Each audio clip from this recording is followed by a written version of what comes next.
Don't believe tourists. We ask the locals. I know drug art, I knew that in advance, but I didn't know that it's origin from Pakistan. That's why we are here. Yeah, exactly.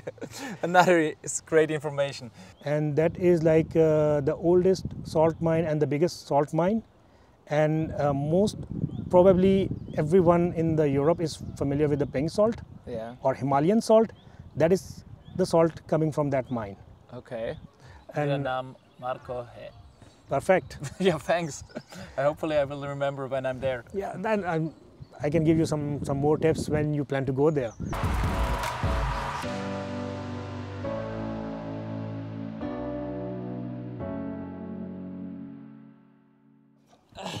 Junaid, what a pleasure to have you here. My pleasure. My podcast.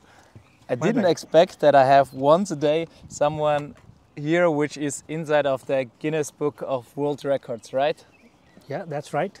So, well, first of all, the most important information, you're born and raised in Pakistan. Yeah, exactly. And nowadays live in Kufstein. That's why we meet here at the Stimmersee, which is close to Kufstein. Yeah, it's one of the beautiful view as well. Exactly. But go back, how come that you're in the Guinness Book of the World Records? Well, I was always interested in doing some gymnastics at home or like learning some things. Fascinated by the movies at our youngest age, and then I got a chance to practice with some friends, and then I officially started it in like 2000, and then I was part of the university judo karate team, and then it went on like progressing, and I met one of my he was like my university mate and one of my best friend. So I joined him. He was instructor and he has his own style like PMAC, which is like Pakistan Academy of Martial Art. Okay. So it has like it has a combination of all the good things of multiple styles or discipline. Then we continued that. After that we started work, but my instructor, my teacher, my friend Rashid, I would like to take his name. He has been like obsessed with making Guinness World Records. With martial arts. Exactly. He was like so motivated, and in the end we got an opportunity initially in Pakistan in 2012 to set 4 records. So he did that and I was accompanying him, and then after that we got an invitation from Guinness to come to Milan in Italy and perform in their official show, low show their record, and that was like the wonderful experience for all of us. And after that we initiated like fully to do that with all the other team members.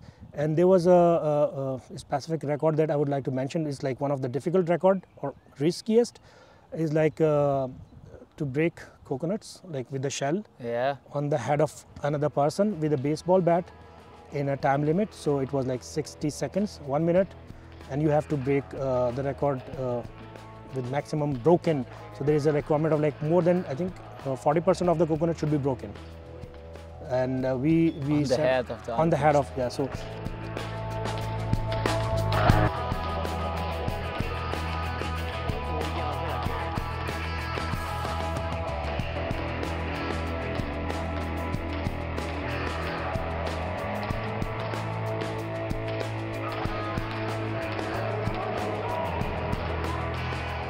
So I was with the baseball bat, and my friend, my instructor Rashid was on the floor, and we set up that record like 83 successful broken coconuts on his head. On his head. Wow. Yeah, it gave me a lot of whenever someone knows about that, they are so they give so much appreciation that it gives me motivation and pleasure that I did something, or like we were part of doing something that is bringing smiles and enthusiasm, and people are encouraged to send their kids to these activities, because right now you see like most of the kids and the new generation is like obsessed with the digital devices, and the physical activity is getting less.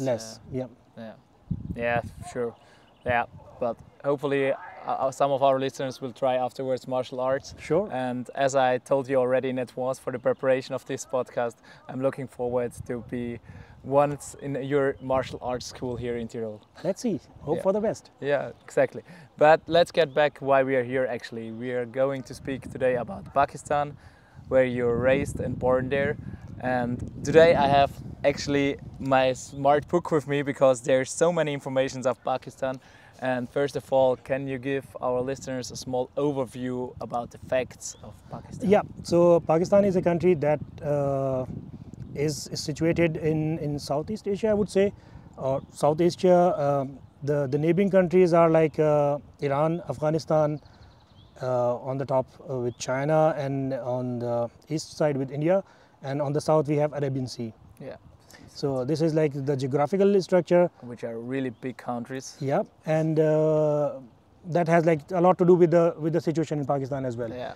Pakistan came into existence in 1947, so it's like not so much old, or like it's very relative, young actually. Yeah. It's a young country, but it has a potential, and it has a lot of things that can attract anyone who has any kind of interest. Like if you have an interest in history, you have places there. If you are interested in the beaches, you have beautiful long beaches here. You are interested in the mountains, you have world's biggest mountains. Incredible mountains there, yeah, which we will discuss later. Especially here in Austria, yeah, it's quite famous for that, but we definitely discuss that later. You have beautiful sceneries, you have beautiful meadows, you have desert. Everything is there. Like it depends like what you are interested, and you will find something there. And especially I would like to discuss, like I would like to mention that we have great food.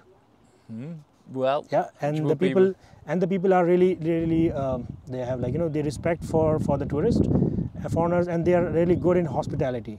So this is like one of the aspects that is mostly reported by the people who have been there, like the vloggers, and this is something which is like kind of like hidden from the mainstream information channel, but this is something I would like to emphasize on. Yeah, especially if you speak about vloggers, there is one which I really want to add, which is Eva Zupek, which you can search on YouTube, and you see great pictures from her. Yeah. She has traveled from north till south. Well, cool. But so you already mentioned your neighbors, but there's another big fact which people probably don't know. You're the fifth most. Exactly. So we are on the fifth number on the world most populous countries list, and we have almost like 250 million people living there. And I would like 250 million, which another big number. Yeah, so if you are like living as a neighbor to India and China, you get that, as a benefit. Exactly, but if you're born and raised Austrian, then you are very impressed about that. Overwhelming. Because, overwhelming, exactly. 9 million compares to 250 million. And I came from the city Karachi, which is like, I think, fourth or maybe fifth biggest city in the world. Crazy. It's really amazing. But for me, it's like, it's really amazing to see this perspective, because when you are born and raised in a metropolitan city, you are familiar with the city life. But when you come especially to Tyrol or Austria, I would say this is like somewhere you are in the nature, and this is something amazing. And you can live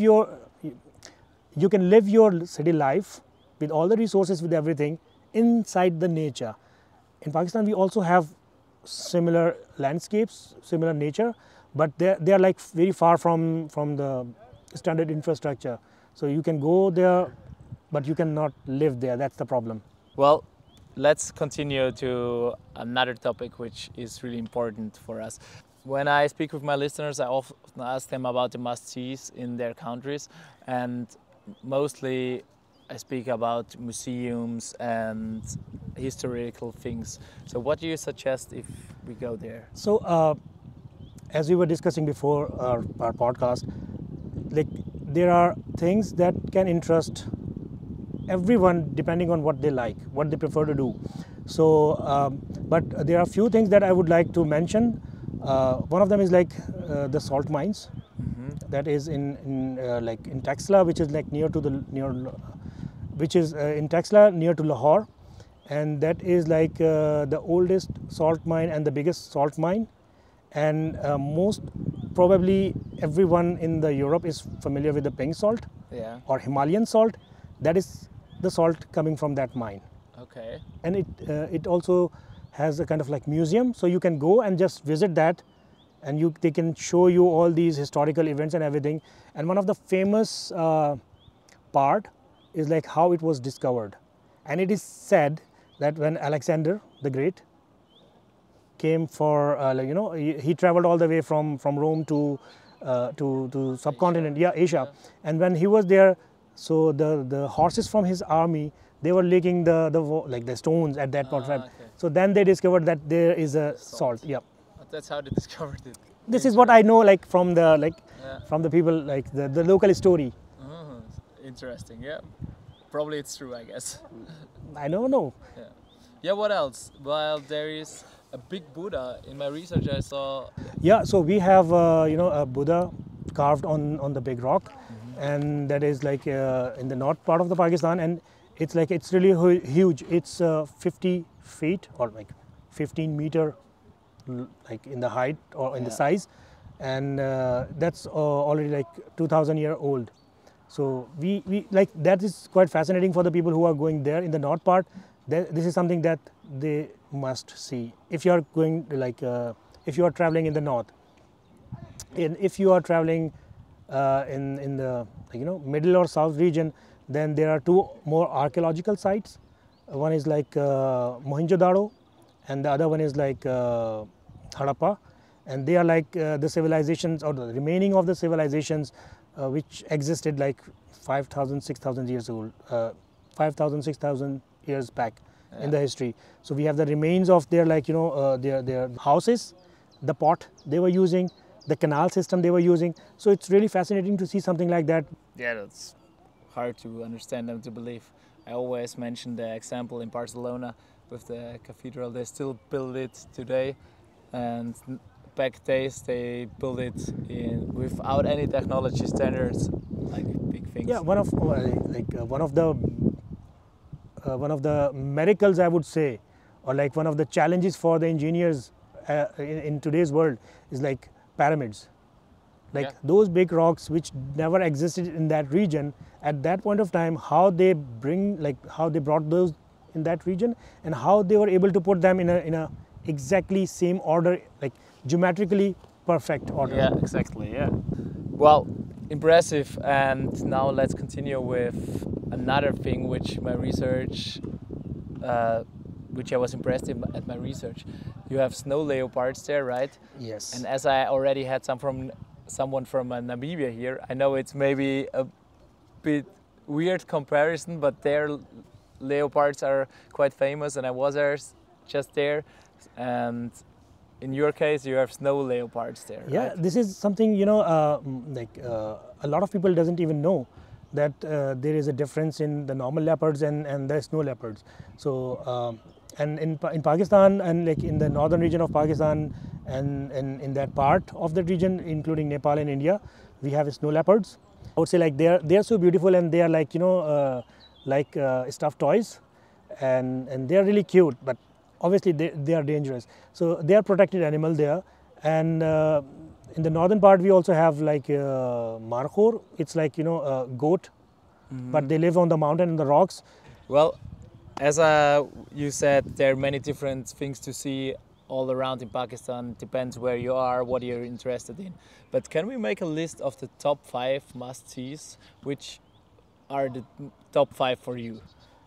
Yeah, so I would say like Kyoda salt mines should be like on the top of your list, because that is an amazing experience, and you can see like the salt, the pink salt or Himalayan salt you are using at your home in Austria or Germany or in Europe, that is coming from that salt mine. Yeah. And that would be like they have a museum as well, so you can go for like the whole day trip there inside the mine on different floors underground, and you can experience it. Then we have a couple of deserts in Pakistan as well. So Cholistan and Thar, there are 2 deserts. Third on the list, I would say to like go have a look on old civilization, Mohenjo-daro and Harappa.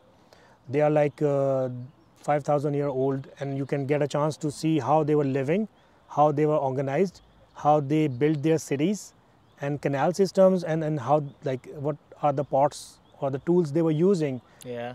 at that time, and that would be like something really amazing to experience. Then we have beautiful beaches in the south. In Gawada, you have amazing beaches. So, and then we have some really beautiful lake, which are like fairy tale lake. That is in the north, and that should be in your bucket list. Okay, I'm not totally confirmed that. For me, also the mountains will be in. Yeah, mountain is for you because like we are from Pakistan. For us, water and seas are like really fascinating. But yeah, we have some highest mountains in the world in Pakistan as well. So the second highest mountain in the world, K2, is in Pakistan. We have Nanga Parbat, which is also like amazing destination for the mountaineers. So I have seen some of the documentaries that people from Austria and Germany in the past, and even Italy, they have been to Pakistan, and they had like part of the expedition to reach the peak of K2 and Nanga Parbat, and there are like names and pictures of those there still now. Yeah. So if you want to go to the base camp, that would be an amazing experience as well. But yeah, you are right. Mountains are also like one of the brightest aspect of Pakistan. True. Your top 5 of the must-sees are definitely worth to go there.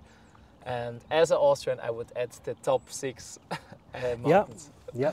Yeah, pretty cool. Wow, we already had so much, and you already mentioned the seaside, which is really beautiful. You also can check that out, right? And you have a lot of nature sites next to the mountains also. Yeah, we have really beautiful sceneries. So we have meadows, we have like mountain sceneries, or places like you can normally people say like you have Switzerland in Pakistan. So you can compare with the beauty of Switzerland in terms of nature to the Pakistan. So we have like, and I'm not going to say anything about that if it is good or bad. But in Europe you have like developed infrastructure, and in Pakistan you have the raw nature. Mm-hmm. So that is like, I said, like I'm not going to comment if it is good or bad, but you have the nature in its realistic form. Well, we are here in Kufstein, and Kufstein is famous for the Festung Kufstein, which means forts. And in my research I also found out that Pakistan has also amazing forts, right? Yeah, there are a number of forts in Pakistan, but I would like to specify 2 of them, which are like personally my favorite. Yeah. And one like the first of them is Ranikot. That's in the Sindh province, like the southern province, and people people in the world don't know that there is a Great Wall in Pakistan other than the Great Wall of China. Yeah, and that was built in 17th, 18th century. So it's like it has its own heritage and value from that. I'm wondering that people don't know that there is a second big wall next to the China wall. Yeah, even most of the people in Pakistan don't know about that. But yeah, this is a fact, and that is really one of the things that if you have time and if you are traveling in that region, you should put it in your We spotlight that as your secret spot already. Because in every single podcast I ask my guests about their secret spots. I definitely think that's a secret spot. That's an amazing spot. Yeah. Other than that, the second thing I would like to mention here is Derawar Fort. Derawar Fort, it was initially built in 9th century and then rebuilt in 17th century again, and it has the most mesmerizing outer wall. It's like circular, and it's like cylindrical walls like placing each other. Well, let's speak a bit about the cities of Pakistan. Regarding the cities, we have like the capital like Islamabad, which most of the people know from the newses. Of course. Then we have like each province has its own capital. So for Sindh we have Karachi. Then from Balochistan we have Quetta. Then from Khyber Pakhtunkhwa we have Peshawar, and from Punjab we have Lahore. So all in all we have like bigger cities, well, 4 provinces. Your big cities are bigger than Austria. Yeah, and I would like to mention it to our listeners or viewers here that the city I am from is Karachi, and Before that, the population of Austria is like around 9 million, and the city of Karachi has a population of 25 million. So 3 times population of Austria. So it has to be a big difference for you to live now in such a small country. Yeah, it's a totally different experience, and I would say it's an amazing experience to live both sides of the life, living in a big metropolitan city with a fast city life, with all these malls, shopping centers, and all the traffic. But at the same time, if you are living in Tyrol or in Austria or in this beautiful nature, you have the other side of, you have to explore it yourself, the nature. Happy to hear that you enjoy it. Yeah. Well, if you're already there, let's make a small comparison. What's the difference between Austrians and Pakistanis? I would say Austrians are more into activities in nature. Yeah. So hiking, trekking, snowboarding, skiing, swimming. This is something like physical activity is much more I have seen in Austria. And also, you have limited food. In Pakistan, the people are there they don't have this kind of activity routine. Based on my experience in my city, we don't have much of the playing grounds or lakes or mountains. So you have to do some indoor activities, or mostly the people playing cricket. So the people who are from England, Australia, India, South Africa, New Zealand, Zimbabwe, they can understand cricket is one of the famous game after soccer. After soccer? After soccer. Cricket is even more famous. No, soccer is the number one, and then we have the cricket. And so Pakistan is they have in every street, children are playing cricket. Cool. Thanks for this comparison. But I don't get the comparison that we have limited food, but we don't need to discuss that, I guess. But as we speak about that, what's your favorite meals in Pakistan? So we have a range of dishes. Yeah, of course. The region is quite famous for the food. Yeah, that is the region is famous for the spices that we use in preparing our food, and that was the reason British came to buy spices, and then they stayed there for several centuries. But so we have a famous food like biryani, which is rice and with the meat or chicken. You can prepare it. That's an amazing food. We have kadhai. That's you can put it in a pot. Okay. So we have a range of food items that if I start to take names, you will never end. You will never end. So nihari, kadhai, pie, these are biryani are the main dishes which you can get, and then we have a range of kebabs. So chapli kebab, gola kebab, reshmi kebab. There are so many varieties. It's already so much. We definitely have to write that down also in the video, that people get the overview also about your variety of the food there. Yep. Crazy. Well, I'm already hungry, but that's also because of the daytime, but especially because you are so convinced about the food there. Yeah, it's you get, or our listeners or viewers can get the idea of the food, and if they check it on the internet, they can find the deliciousness. Have to taste it, not just check it. I have been in Austria, and one of the problem or one of the issue, gap. What word should I use for the gap? Lacking. What we are lack of? Oh, missing. Missing.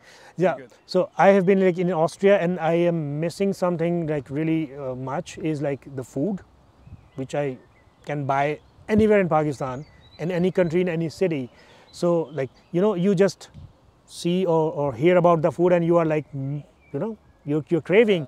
And for me, I'm missing badly now. So food is something really a plus. No matter if you plan to go to the north, south, east or west, you can get the amazing food in every region.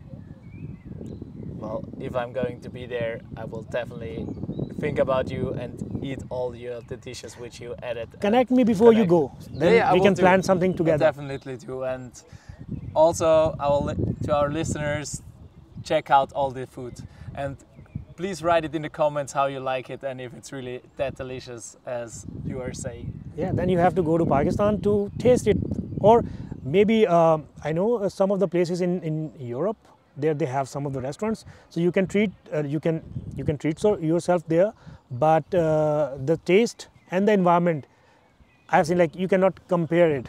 It's something similar, but it's not the real essence. To get there. Yeah, of course, you need to travel there to get the real experience. Yeah, you have to go there. For sure, yeah. People should do that. As you probably know, one of our supporters of the podcast is the European Union with Europe Direct. Is there any connection between Pakistan and the European Union? Yeah, I would definitely say that, because like, based on my observation and experience, I would say like Europe has been, always very supportive and cooperative with Pakistan. And last year we had a very devastating flood in Pakistan, which covered like 70% of the Pakistan. So Europe was there to support us in that hard times. And also from the academic perspective, I know like a lot of students and academics, for the research purpose, they are coming to Europe.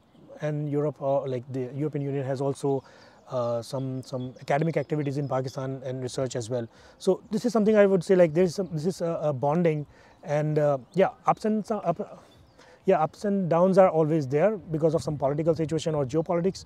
But all in all, I think there is a strong bonding between Pakistan and Europe. On the other hand, we have China, so we have a good terms with China, and we are like part of the CPEC. The Silk Road, and that's why that is going to strengthen the economic of China, and then it would not be considered as good from the West perspective.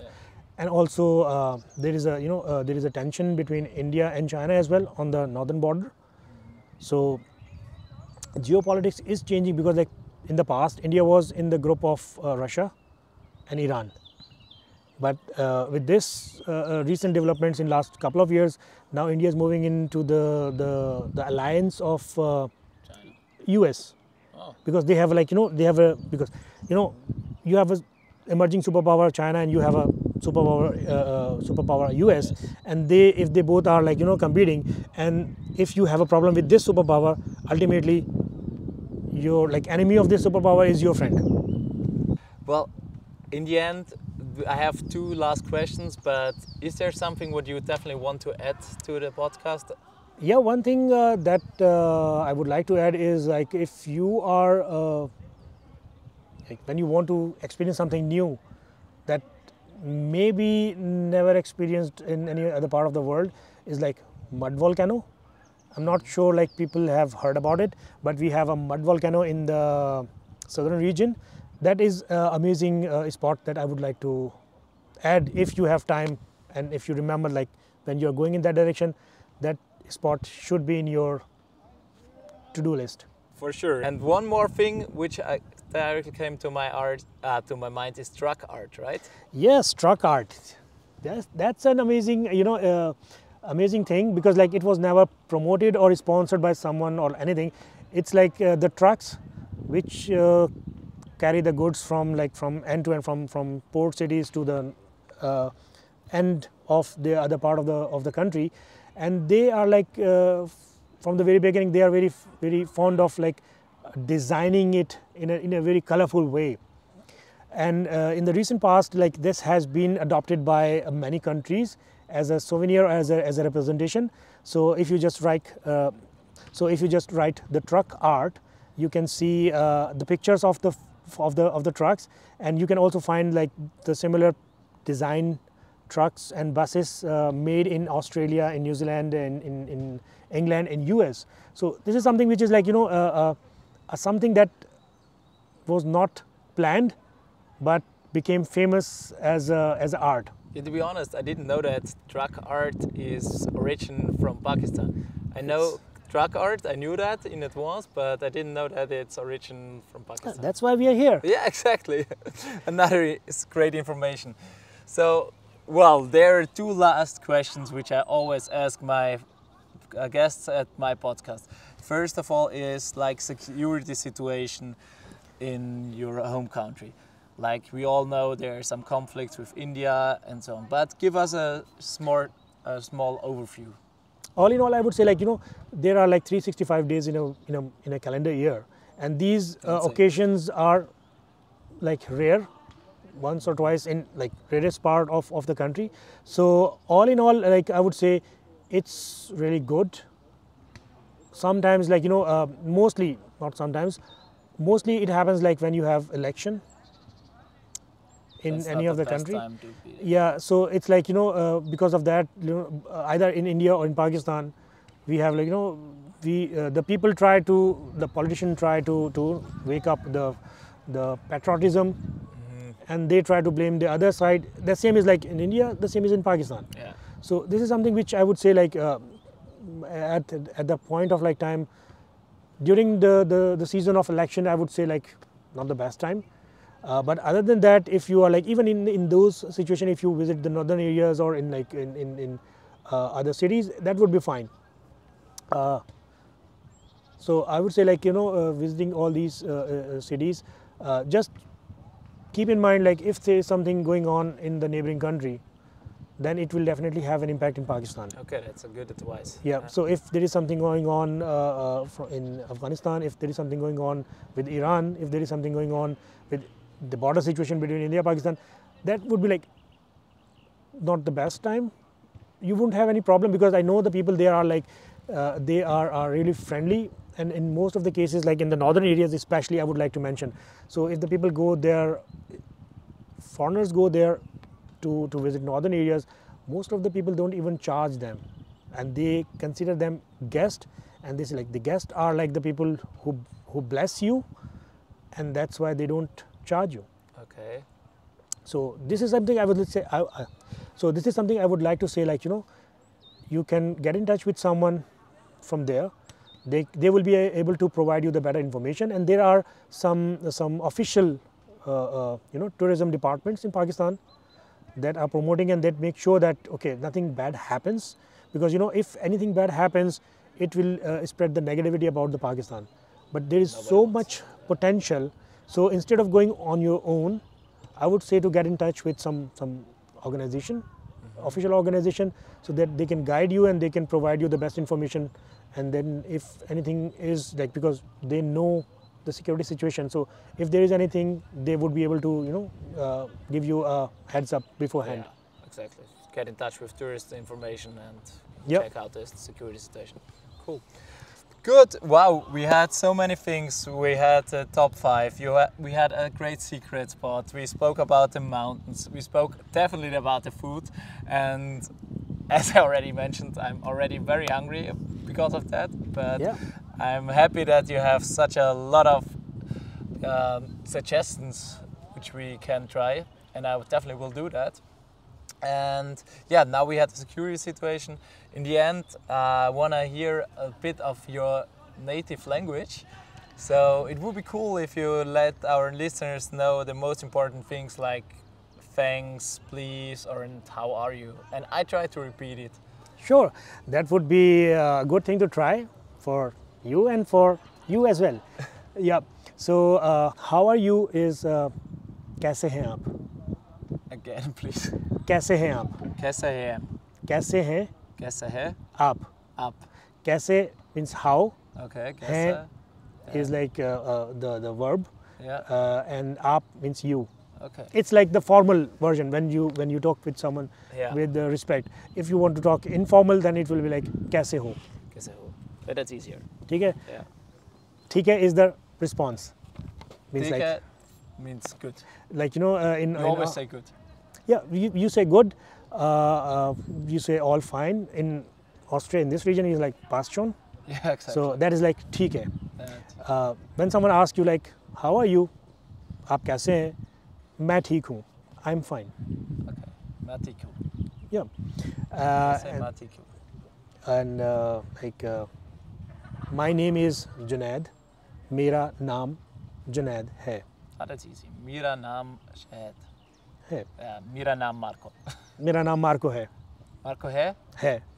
है is like is the word like when you say in English like helping verb like which gives the sense of like present, past, future.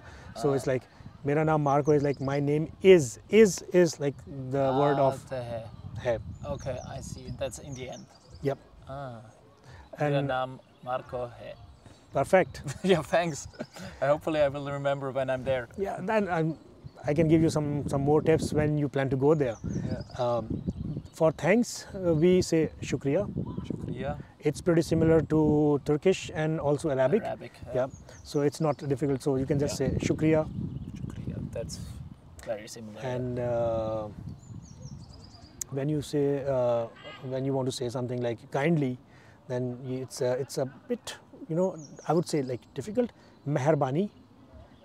That's definitely difficult. Yeah. So I was like meharbani karke, like please do the, please is like the word for meharbani or kindly. Meharbani. Yeah. Meharbani.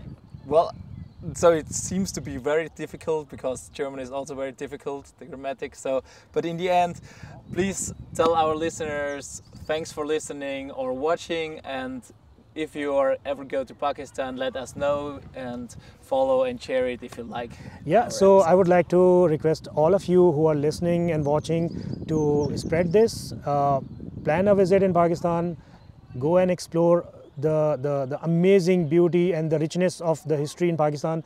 And I'm sure that once you listen to this podcast, you are going to definitely share it with your friends and families, and do mention it in the comments, please. Well, I can't add more about that. Thanks a lot again. Hey guys, thanks for listening, and if you like the story, please share it and follow us on our YouTube and Instagram channel, Communicate or Communicate with the World. And a special thanks to Europe Direct for supporting this project.